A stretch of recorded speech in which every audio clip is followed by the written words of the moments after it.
Hello, girls and boys. Welcome to Storytime Fun.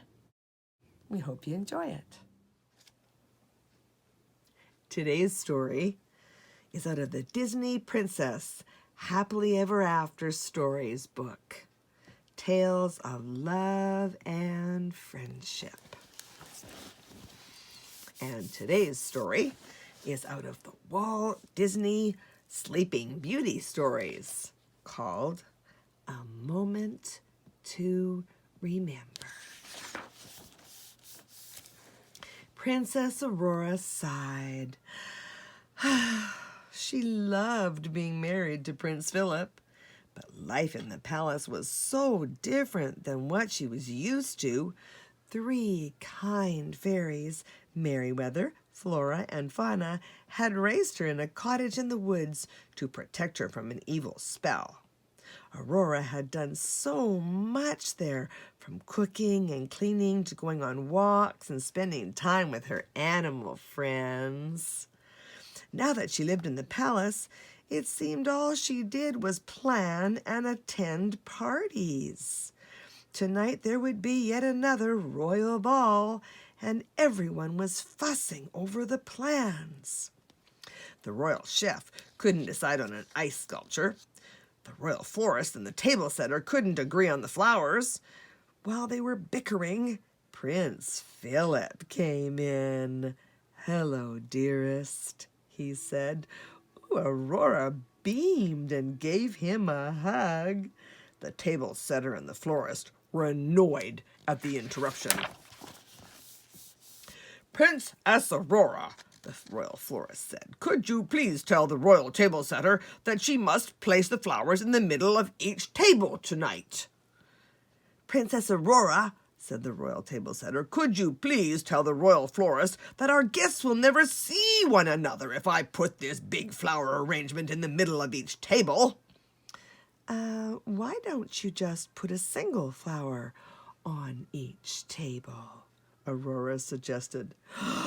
The 2 servants looked at her horrified. "A single flower," they said. Philip cleared his throat. He said. "That will be all, thank you," Aurora told the servants. She turned to Philip. "It's so good to see, pardon me, Princess Aurora," the royal steward bowed, "but I have your approval on the seating arrangements." "Thank you," said the princess. "I will look at them."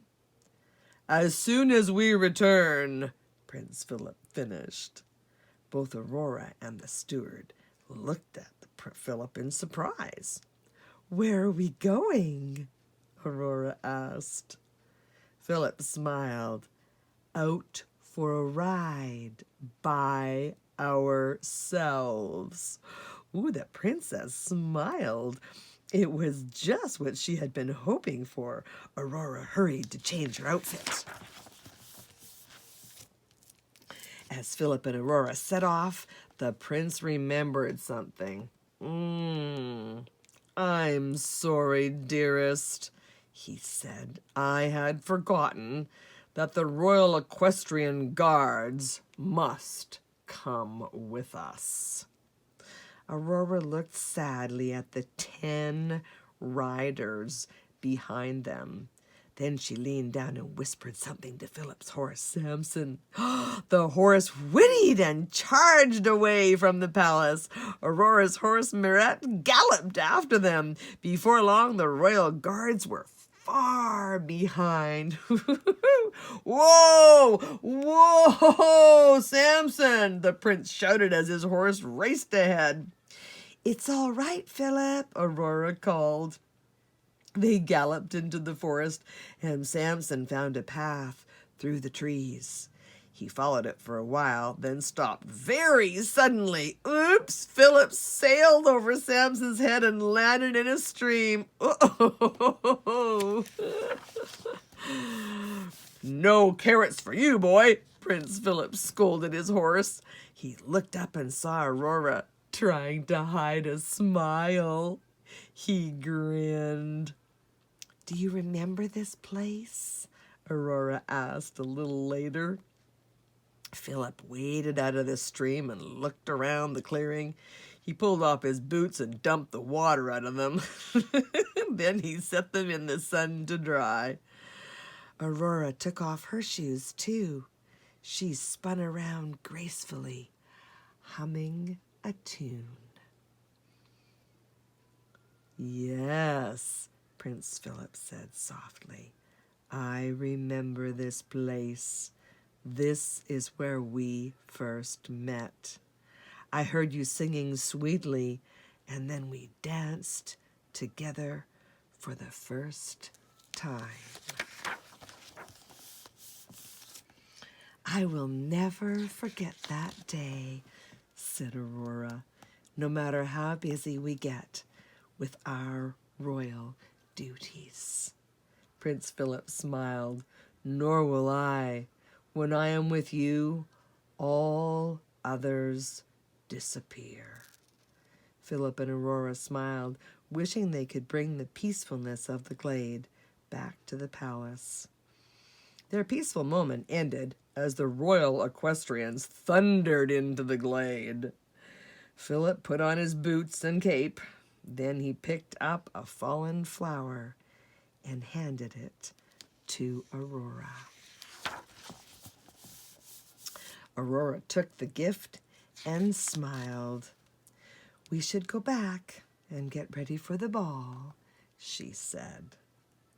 You go ahead, dear, Philip said. I'll be back soon. Aurora nodded and smiled. On the way back to the palace, she thought of a surprise for her husband. Meanwhile, Philip had an idea of his own. Not a word of this to the princess, he said to her animal friends as he began to gather some flowers.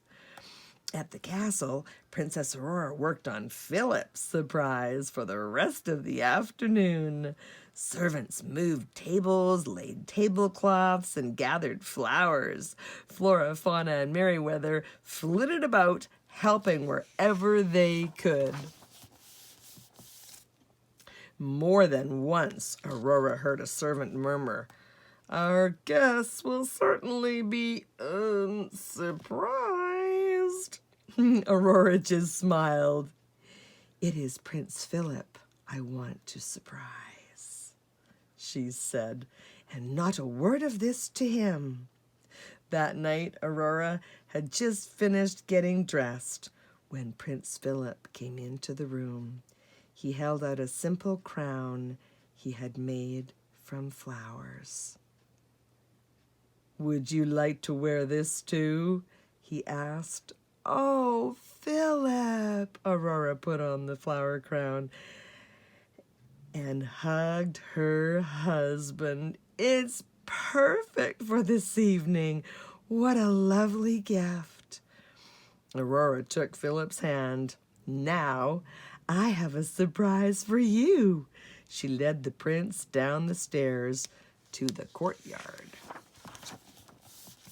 The courtyard was decorated with flowers and trees. Water danced in the fountain. Aurora's woodland friends were there too. The glade will always be in our hearts, Aurora whispered. But now it's in our palace too. Just then, Philip's father, King Hubert, came over. This is much better than the stuffy balls I usually attend, he said to Princess Aurora. Thank you for all your hard work, my dear. Philip took Aurora's hand and led her to the middle of the courtyard. It is beautiful, Aurora. Thank you so much. Aurora smiled at her husband, and they began to dance.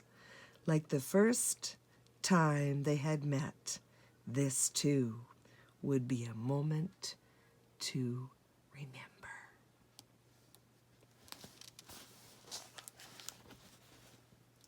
Well, that's it for today. We'll see you next time.